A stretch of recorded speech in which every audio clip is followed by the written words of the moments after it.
Então, boa noite, gente. Meu nome é Fernanda. Estamos aqui mais uma vez hoje para fazer esse estudo do Evangelho aqui, né? Com a cruzada. Hoje vamos começar. Eu escolhi o tema de hoje, que é a insolubilidade do casamento, já que nós vamos passar a noite dos namorados aqui juntos, né? Então, o namoro nada mais é do que um início de casamento, digamos assim. Então, escolhi esse tema hoje. E aí, o exórdio, também para casar com essa temática, vai seguir nessa mesma linha, tá? O exórdio é um texto de Emmanuel, do livro Caminho, Verdade e Vida. E aí ele diz assim: não perturbeis. A palavra divina não se refere apenas aos casos do coração. Os laços afetivos caracterizam-se por alicerces sagrados e os compromissos conjugais ou domésticos sempre atendem a superiores desígnios. O homem não ludibriará os impositivos da lei, abusando das facilidades materiais para lisonjear os sentidos. Quebrando a ordem que lhe rege os caminhos, desorganizará a própria existência. Os princípios equilibrantes da vida surgirão sempre, corrigindo e restaurando. A advertência de Jesus, porém, apresenta para nós significação mais vasta. Não separeis o que Deus ajuntou, corresponde também ao não perturbeis o que Deus harmonizou. E aí traz até uma visão mais completa dessa passagem, né? Não perturbeis o que Deus harmonizou. Ninguém alegue desconhecimento do propósito divino. O dever, por mais duro, constitui sempre a vontade do Senhor. E a consciência, sentinela vigilante do Eterno, a menos que esteja o homem dormindo no nível do bruto, permanece apta a discernir o que constitui obrigação e o que representa fuga. O Pai criou seres e reuniu-os.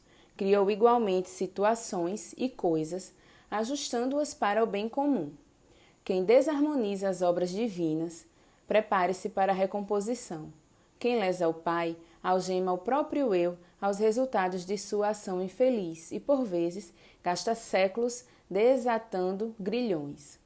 Na atualidade terrestre, esmagadora porcentagem dos homens constituem-se de milhões em serviço reparador, depois de haverem separado o que Deus ajuntou, perturbando, como mal, o que a providência estabelecera para o bem. Prestigiemos as organizações do justo juiz, que a noção do dever identifica para nós em todos os quadros do mundo. Às vezes, é possível perturbar-lhe as obras com sorrisos, mas seremos invariavelmente forçados a repará-las com suor e lágrimas. Ou seja, Emmanuel está aqui fazendo um lembrete, né, de que quando Jesus fala de não perturbeis o que Deus, não separeis o que Deus juntou, que é o título do capítulo do Evangelho que a gente vai estudar hoje, muito mais do que essa questão conjugal, ele fala: não perturbeis a harmonia do que Deus providenciou, né? Então, cabe a nós saber, como ele fala aqui, prestigiar as organizações do justo juiz, com a nossa noção de dever que nos cabe, né?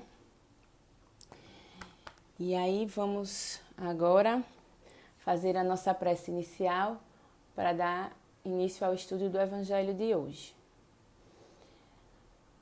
Deus, Pai misericordioso, Senhor Jesus, Mestre de luz, bons guias da espiritualidade, anjos guardiões que nos acompanham e nos guiam, muito obrigada por esse momento, que essa leitura do Evangelho nos esclareça ainda mais acerca das palavras de Jesus e, mais do que esclarecer, que nós possamos colocá-las em prática, que o Evangelho é vida, é prática diária. Então, que nós, cada vez mais que estudamos e entendemos as Tuas palavras, que nós possamos verdadeiramente preencher o nosso coração delas e assim seguir na melhora que a reforma íntima nos proporciona. Assim seja. Então, pessoal, eu escolhi hoje, como eu já falei um pouquinho antes, esse tema, porque afinal de contas estamos aqui juntos no Dia dos Namorados, né? E aí eu fui procurar uma referência, me lembrei desse capítulo e fui procurar uma referência para a gente poder fazer um evangelho temático. E aí tem esse capítulo, que é o capítulo 22 do Evangelho segundo o Espiritismo. É um capítulo super curtinho, que só tem 2 passagens, que é a indissolubilidade do casamento e fala também sobre o divórcio. E é um tema extremamente interessante, porque a gente tem que levar em consideração que o casamento, o objetivo dele é criar uma família. E a família é a célula da sociedade. Então, se a gente quer um mundo melhor, uma sociedade melhor, isso começa nas nossas famílias. Então, a gente tem que trabalhar nas nossas famílias. E aí, uma família começa a partir do casamento e, antes disso, a partir de um namoro, né? Então, eu achei um tema bem bom para a gente discutir hoje, já que é Dia dos Namorados, né? E o namoro serve como um teste, digamos assim, né? Os namoros responsáveis, não estou falando de ficar com uma pessoa e com outra pessoa, como a gente vê às vezes com frequência nos dias atuais, mas esses namoros firmes, esses namoros compromissados, eles, em sua maioria, terminam num casamento e aí vem a célula da família, que é a célula da melhora do mundo que a gente quer. Então, é muito importante a gente discutir isso, discutir família, discutir o papel de cada um na família, a responsabilidade que cada um tem que ter, não nos obrigando a viver em momentos difíceis, mas entendendo o papel de cada um com a sua devida responsabilidade, né? E antes da gente até ler o que está no Evangelho, tem uma definição de Raul Teixeira sobre casamento que eu acho muito bacana, e aí eu vou dar uma lidinha antes para a gente já entrar nesse clima da importância, o que é o casamento? Então, Raul Teixeira diz, é uma instituição complexa de 2 indivíduos que se autodesconhecem, se unindo em uma relação que se entre-desconhecem. A profundidade disso daí. O que acontece? São 2 indivíduos que não conhecem a si mesmo e se juntam numa união em que eles se desconhecem entre si. Então, é um organismo muito complexo o casamento. E se a gente não tiver muito certinho o que podemos fazer para tornar esse casamento mais fácil, já começando do namoro, fica tudo muito complicado, porque se a gente nem se conhece, nem conhece o outro, fica muito difícil, né? E aí, no dia a dia do casamento, na lide ali com a outra pessoa, que vem muitas vezes uma criação totalmente diferente da sua, tem crenças totalmente diferentes da sua, é que a gente vai se testando, vai testando paciência, vai testando tolerância, vai aprendendo várias coisas. E aí, quando os filhos vêm também, aprende talvez mais coisas ainda. E por isso que é muito importante a questão do autoconhecimento, né? E é tão importante isso que Kardec perguntou no Livro dos Espíritos, na questão 695, se será contrário à lei da natureza o casamento, isto é, a união permanente de 2 seres. Por que ele fez essa pergunta? Considerando que nós somos seres em evolução e que essa questão do casamento muitas vezes nos prende a uma pessoa só, podendo ter, sei lá, um amor universal, uma coisa assim, e a gente acaba ficando preso ali nos problemas da nossa família, se isso de alguma forma não prejudicaria, e os espíritos respondem que é um progresso na marcha da humanidade, para ver o nível de importância que o casamento tem. Na questão seguinte, ele ainda pergunta, então, que efeito teria sobre a sociedade humana a abolição do casamento? E os espíritos respondem, seria uma regressão à vida dos animais. Então, isso é muito importante, porque seria uma regressão. A gente voltar no tempo em nível de evolução, se a gente abolisse o casamento, como muitas vezes a gente vê hoje nessa sociedade que nós vivemos, comportamentos que não condizem tanto assim com a união estável de 2 pessoas, né? E isso é muito complicado, porque a gente não pode voltar, né? É importantíssimo, está aqui no Livro dos Espíritos a importância da união conjugal. E Kardec ainda fala, né? Ele ainda complementa: a união livre e fortuita dos sexos é o estado de natureza. O casamento constitui um dos primeiros atos de progresso nas sociedades humanas, porque estabelece a solidariedade fraterna e se observa entre todos os povos, se bem que em condições diversas. A gente vê a união entre dois seres em diversos povos, independente de língua, de situação política, de local que mora, enfim, não importa, né? A abolição do casamento seria, pois, o retorno à infância da humanidade e colocaria o homem abaixo mesmo de certos animais que lhe dão o exemplo de uniões constantes. Então a gente tem que respeitar, né, a união que temos.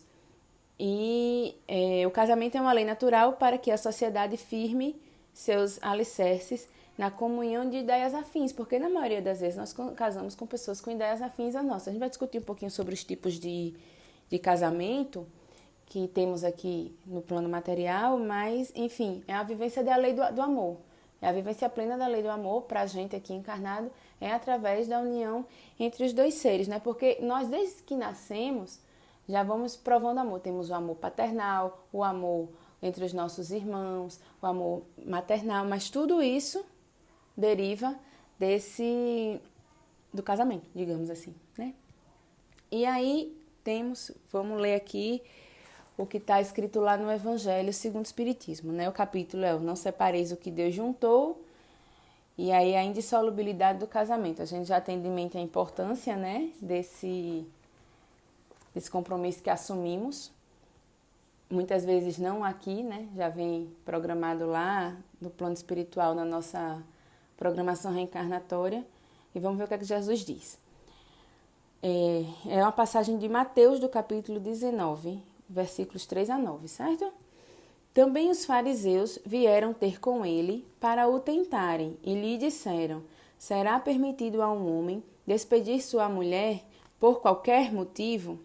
Ele respondeu: não lestes que aquele que criou o homem desde o princípio os criou macho e fêmea e disse: por esta razão o homem deixará seu pai e sua mãe e se ligará à sua mulher, e não farão os dois senão uma só carne? Assim já não serão duas, mas uma só carne. Não separe, pois, o homem o que Deus juntou. Em muitos casamentos essa passagem é lida, né? Por que então, retrucaram eles, ordenava Moisés que o marido desse à sua mulher um escrito de separação e a despedisse? Jesus respondeu: foi por causa da dureza do vosso coração que Moisés permitiu despedisseis vossas mulheres, mas no começo não foi assim. Por isso eu vos declaro que aquele que despede sua mulher, a não ser em caso de adultério, e desposa outra, comete adultério, e que aquele que desposa a mulher que outro despediu, também comete adultério. A gente também tem que levar em consideração o momento em que Jesus falava essas coisas. Era um momento em que a civilização estava num momento de muito, como é que eu vou falar? Muito adultério, muita coisa assim nesse sentido, e então ele tinha que asseverar a importância da família naquele momento, né? Então foi isso que ele tentou fazer aqui. E aí vem a explicação de Kardec para a passagem, que eu acho muito salutar, porque às vezes quando a gente lê isso daqui também, assim já não serão duas, mas uma só carne. Não separe, pois, o homem, o que Deus juntou, fica até parecendo que de alguma forma está proibido o divórcio, e a gente sabe que não é assim, né? Então Kardec discute isso super bem. Ele começa assim: imutável só há o que vem de Deus. Tudo o que é obra dos homens está sujeito a mudança. As leis da natureza são as mesmas em todos os tempos e em todos os países. As leis humanas mudam segundo os tempos, os lugares e o progresso da inteligência. Ou seja, essa lei de união é uma lei divina que não muda. Vai mudar a forma como é regido esse movimento de acordo com a evolução, mas a lei em si da união não muda. No casamento, aí ele vai explicar, né? No casamento, o que é de ordem divina é a união dos sexos para que se opere a substituição dos seres que morrem, ou seja, a lei de reprodução. Se não houver a união dos sexos, não vai haver reprodução e não vai haver essa reposição dos seres que morrem. Então já é o primeiro objetivo do casamento. é que isso aconteça, né? Que a gente vá dando oportunidade para novos irmãos reencarnarem aqui na Terra. E aí ele segue. Mas as condições que regulam essa união são de tal modo humanas que não há no mundo inteiro, nem mesmo na cristandade, dois países onde elas sejam absolutamente idênticas e nenhum onde não hajam, com o tempo, sofrido mudanças. A gente vê que varia muito essa questão de como é o casamento, né? Como é aceitado o casamento, como é a conformidade do casamento, varia muito com a sociedade. Em uma sociedade é proibido poligamia, em outra pode, né? Então isso varia bastante. Em uma sociedade você pode casar com quem você quer e de repente em outra você é obrigado a casar com alguém, né? São aqueles casamentos arranjados. Daí resulta que, em face da lei civil, o que é legítimo no país e em dada época é adultério noutro país e noutra época, isso pela razão de que a lei civil tem por fim regular os interesses das famílias, interesses que variam segundo os costumes e as necessidades locais. Assim é, por exemplo, que em certos países o casamento religioso é o único legítimo. Noutros é necessário, além desse, o casamento civil, como aqui no Brasil, né? Tem que ter os dois casamentos. Noutros, finalmente, este último casamento basta, ou seja, vai variar. A lei civil varia conforme o país em que ela está imperando. Mas aí ele vai discutir aqui a parte mais importante, que é a lei divina.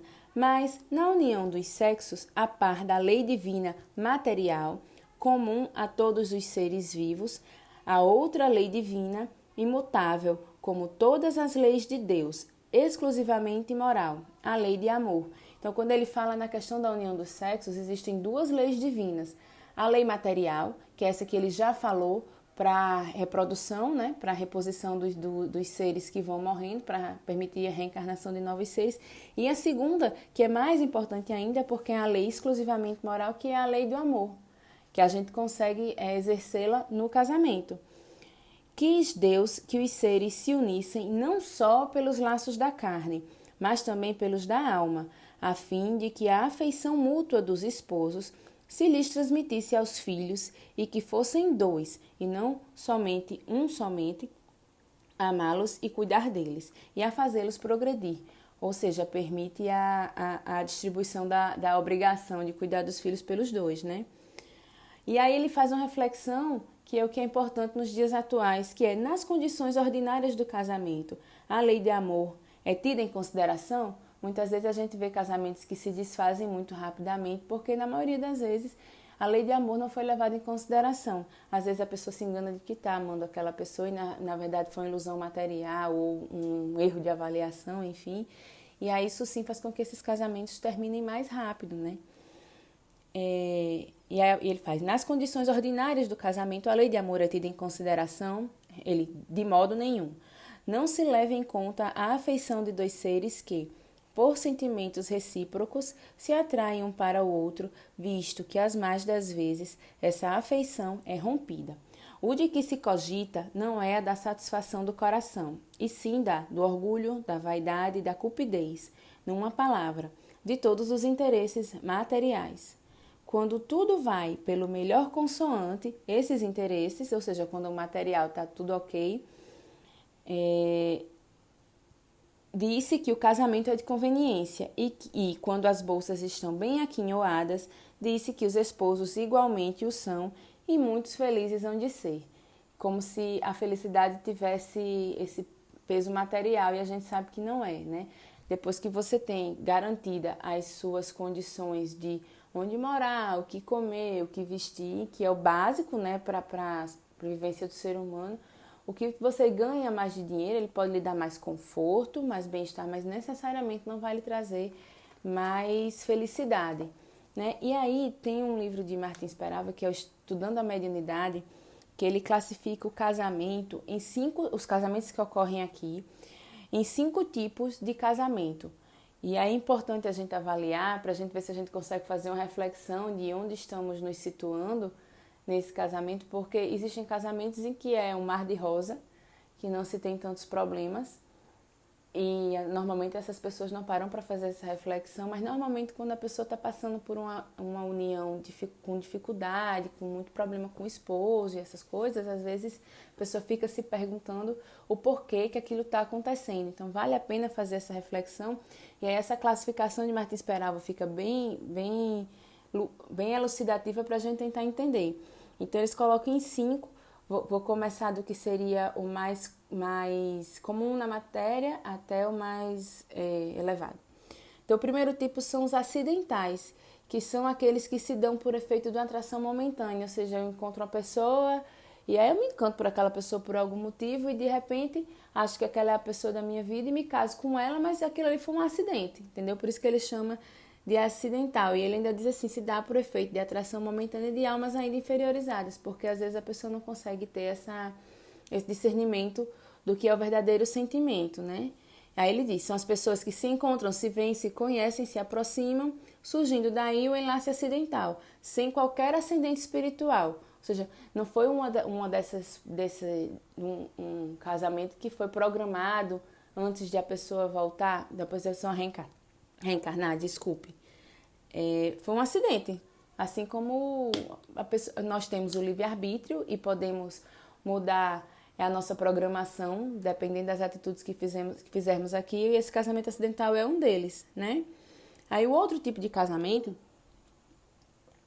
que ele fala aqui são os casamentos provacionais. É um reencontro de almas para reajustamentos necessários à evolução delas. E são aqui ainda os mais frequentes. Ou seja, eu estou em união com aquela pessoa, é uma relação difícil, no dia a dia, não é aquela coisa um casamento que flui tão fácil, mas porque é uma união provacional. Que são, e aí ele explica, é por essa razão que há tantos lares onde reina a desarmonia, onde impera a desconfiança e onde os conflitos morais se transformam tantas vezes em dolorosas tragédias. Quantas histórias dessas a gente não vê, né? Por aí. E aí a gente se pergunta por que Deus ainda permite um tipo de casamento desse, provacional, em que as duas pessoas vão sofrer. E aí é porque ele explica aqui também, né? Deus permite a união deles através das leis do mundo, a fim de que, pelo convívio diário, a lei maior da fraternidade seja por eles exercida nas lutas comuns. Então, se a gente passa por um casamento desse provacional, em que é bem difícil a convivência, a gente tem que fazer essa reflexão. Se eu não estou ali com um irmão com o qual eu preciso fazer um resgate, né? E aí, às vezes, a gente tendo esse entendimento, a gente consegue, de uma forma ou de outra, facilitar esse convívio, né? Não que seja fácil.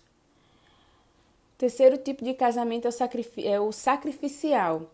E aí é onde Deus permite um reencontro de uma pessoa, de uma alma mais iluminada ou luminosa, né? Com um espírito menos adiantado, para que aquele espírito menos adiantado se eleve.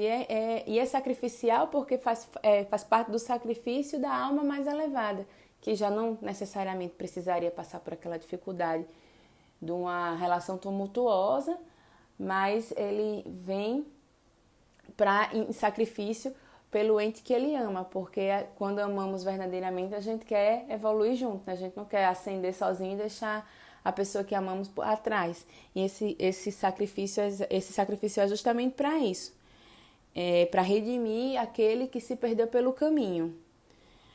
A mãe, tem até no livro, num dos livros de André Luiz, eu não consigo lembrar agora qual, que a mãe dele, ela já estava num plano mais elevado, né? E ela volta para resgatar o pai de André Luiz, né? Eu não lembro agora se ela volta como mãe ou como esposa, realmente se alguém se lembrar aí, deu uma mensagem que eu realmente não lembro, mas ela volta para ajudar o pai de André Luiz na evolução, ou seja, porque ela era um amor verdadeiro, ela não ia abandoná-lo no meio do caminho, né? A gente não faz isso.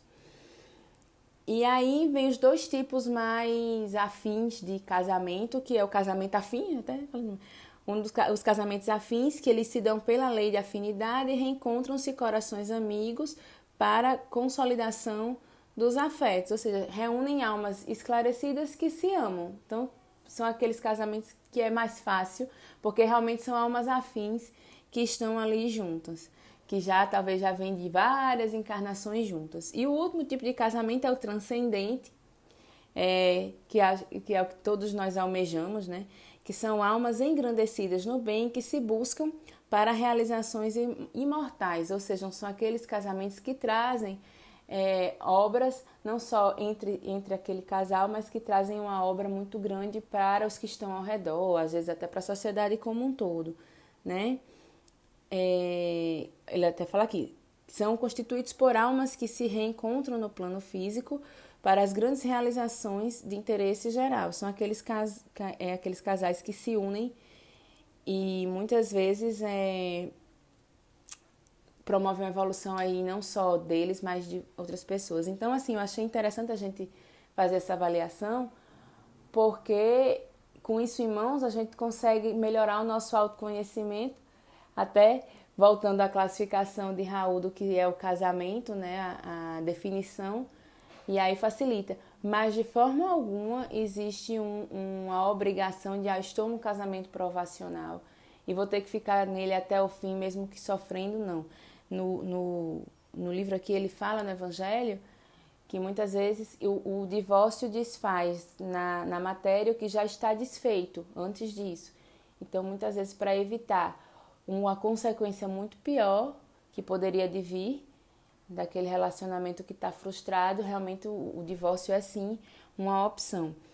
E aí tem uma passagem, e ele segue aqui, depois eu leio a passagem, e ele segue aqui ainda falando dos casamentos, né? Ele diz, nem a lei civil, porém, nem os compromissos que ela faz se contraiam, podem suprir a lei do amor, se esta não preside a união, resultando-se frequentemente separarem-se por si mesmo os que à força se uniram. Torna-se um perjúrio, se pronunciado como fórmula banal, o juramento feito ao pé do altar. Ou seja, que o compromisso, ele fala aqui em pé do altar, mas esse compromisso nós assumimos com o outro, não necessariamente na frente de ninguém. No momento que nós nos assumimos esse compromisso, nós assumimos alguns deveres junto com esse compromisso, né? E não, a gente não pode fazer, como ele fala aqui, usar como uma fórmula banal. A gente não pode usar o casamento como uma fórmula banal. Aí ele segue, né? Daí as uniões infelizes que acabam tornando-se criminosas, dupla desgraça que se evitaria se, ao estabelecerem-se as condições do matrimônio, se não abstrair-se da única que o sanciona aos olhos de Deus, a lei do amor. Então, a única lei que é necessária para o casamento, para o matrimônio, é a lei do amor. É a única. Depois disso, aí tudo pode se arranjar. Aí vem a lei civil da organização disso daí, mas a lei de amor é o básico que tem que estar presente. Ao dizer, não sereis senão uma só carne, e quando Jesus disse, não separeis o que Deus uniu, essas palavras se devem entender com referência à união segundo a lei imutável de Deus e não segundo a lei imutável dos homens. É aquele casamento transcendental, aquele casamento afim. Na hora que eu estou unida com minha alma afim e que nós nos amamos e nós reencarnamos mais uma vez para fortalecer ainda mais esses laços, não vai ser a lei material que não vai desfazer esse laço. Ele não será desfeito, porque o que está regendo essa união não é a lei material, não foi o papel que eu assinei no cartório, e sim o compromisso que eu fiz de lei de amor junto com aquela pessoa, né? E aí ele ainda segue, Kardec, muito com seu bom senso muito importante, ele ainda segue assim, será então supérflua a lei civil e dever-se-á volver aos casamentos segundo a natureza? Ou seja, então não vale a pena, não precisa mais ter a lei civil, não precisa mais no cartório, só me junto com a pessoa, com esse compromisso de união. E ele diz, não, dê certo. A lei civil tem por fim regular as relações sociais e os interesses das famílias, de acordo com as exigências da civilização. Por isso, é útil e necessária, mas variável. Então, a lei civil precisa reger o casamento. Precisa não, mas assim, é importante que tenha ali definidos os papéis, porém, ela é variável, certo? Como a gente já viu, ela varia de localidade para localidade. Deve ser previdente, porque o homem civilizado não pode viver como selvagem. Nada, entretanto, nada absolutamente se opõe a que ela seja um corolário da lei de Deus. Então, a lei civil ela tem que andar junto com a lei de Deus, ela não pode ser contrária à lei de Deus. Não é o ideal que ela seja contrária à lei de Deus. Os obstáculos ao cumprimento da lei divina promanam dos prejuízos e não da lei civil. Esses prejuízos, se bem ainda vivazes, já perderam muito do seu predomínio no seio dos povos esclarecidos. Desaparecerão com o progresso moral que, por fim, abrirá os olhos aos homens para os males sem conto, as faltas, mesmo os crimes, que decorrem das uniões contraídas, com vistas unicamente nos interesses materiais. Em sua maioria, esses crimes que a gente vê decorrem de uniões contraídas com vistas nos interesses materiais e não pautadas na lei divina do amor, como a gente já viu aqui, né? Um dia, perguntar-se-á o que é mais humano, mais caridoso, mais moral, se encadear um ao outro dois seres que não podem viver juntos, se restituir-lhes a liberdade, se a perspectiva de uma cadeia indissolúvel não aumenta o número de uniões irregulares. Ou seja, é muito importante que a gente pense nisso. E aí Jesus, nessa mesma passagem, ainda não é o foco aqui do divórcio, mas só para a gente ter em mente que pode acontecer, ele fala aqui, nem mesmo Jesus consagrou a indissolubilidade absoluta do casamento. Não disse ele, foi por causa da dureza dos vossos corações que Moisés permitiu despedir-seis vossas mulheres? Isso significa que, já ao tempo de Moisés, não sendo a afeição mútua a única determinante do casamento, a separação podia tornar-se necessária. Acrescenta, porém, no princípio não foi assim, isto é, na origem da humanidade, quando os homens ainda não estavam pervertidos pelo egoísmo e pelo orgulho, e viviam segundo a lei de Deus, as uniões, derivando da simpatia e não da vaidade ou da ambição, nenhum ensejo davam ao repúdio. Ou seja, quando as nossas uniões são feitas baseadas na simpatia e não na ambição, a gente não precisaria dessa ferramenta do divórcio, porém Jesus mesmo falou que muitas vezes é necessário que ele aconteça. Porém, quando a união é feita pela lei do amor, a gente realmente não precisa passar por isso. E porque essa lei de amor nos une, né, como um todo. E tem uma passagem de Emmanuel que também nos ajuda a refletir sobre o nosso papel no lar, que diz assim: algumas vezes o lar é um santuário, um templo, onde almas engrandecidas pela legítima compreensão exaltam a glória suprema do amor sublimado. Porém, a maioria dos lares funcionam como oficina e hospital, purificadores, onde, sob o calor de rudes provas e dolorosos testemunhos, espíritos frágeis caminham lentamente na direção da vida superior. Ou seja, a gente não está aqui no mundo de prova e expiação, então nada mais natural que o nosso lar, que a gente tente caminhar para esse lar que seja um santuário, mas ainda assim ele é uma oficina e hospital. Assim como a terra é uma oficina e um hospital, o nosso lar é a célula dessa terra, desse mundo de prova e expiações em que vivemos. Então a gente não pode esquecer disso, né? E só para encerrar aqui a discussão, tem uma pergunta do Consolador, que aí muitas vezes a gente pode se perguntar, identifiquei meu tipo de casamento, realmente estou disposta se estou passando por um dificuldade, resgatar aquilo ali, considerando que a família é importante na melhora do mundo como um todo. E aí tem uma pergunta do livro Consolador, que é: como devem proceder aos cônjuges para bem cumprir os seus deveres? A gente sabe que quando a gente assume o compromisso do matrimônio, a gente assume alguns deveres. E aí Emmanuel muito bem consegue resumir sempre as nossas obrigações. Ele diz: o matrimônio, muito frequentemente na Terra, constitui uma prova difícil, mas redentora. Os cônjuges, desvelados por bem cumprir suas obrigações divinas, devem observar o máximo de atenção, respeito e carinho mútuo, concentrando-se ambos no lar, sempre que haja um perigo ameaçando-lhe a felicidade doméstica, porque na prece e na vigilância espiritual encontrarão sempre as melhores defesas. No lar, muitas vezes, quando um dos cônjuges se transvia, a tarefa é de luta e lágrimas penosas. Porém, no sacrifício, toda a alma se santifica e se ilumina, transformando-se em modelo, o Sagrado Instituto da Família. Para alcançar a paciência e o heroísmo domésticos, faz-se mister a mais entranhada fé em Deus, tomando-se como espelho divino a exemplificação de Jesus no seu apostolado de abnegação e de dor à face da terra. Então, que saibamos, mais uma vez, seguir o exemplo de Jesus aí nesse apostolado de abnegação e de dor, para que a gente saiba aproveitar esse instituto do casamento para nos melhorar, melhorar o parceiro, melhorar o planeta como um todo. Isso começando no namoro, né? No namoro a gente já consegue fazer um teste de como poderá vir a ser essa vida a dois.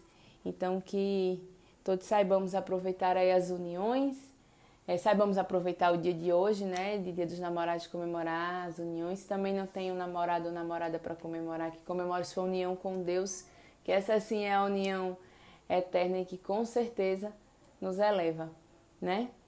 Então, gente, era isso que eu tinha para trazer hoje. Agradecer a atenção de todo mundo aí na discussão da insolubilidade do casamento e da importância que esse instituto tem na sociedade. Tenham uma boa noite e vou fazer aqui a prece final para a gente se congregar mais uma vez nessa união.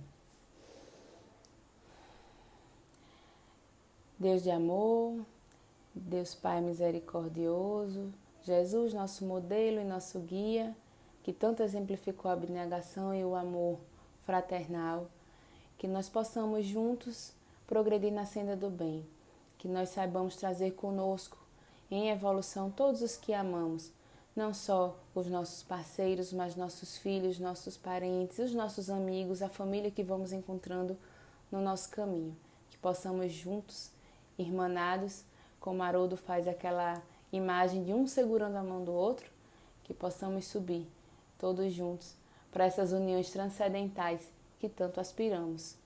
Que tenhamos uma noite de tranquilidade, uma noite de paz, uma noite em que se celebra o amor e que possamos sempre juntos aprender no caminho aí do apostolado do bem. Assim seja. Muito obrigada, pessoal, pela presença, pela paciência, né, para estar me ouvindo aí. Tenham todos uma excelente noite e nos encontramos aí da próxima vez. Um beijo, gente, para todo mundo.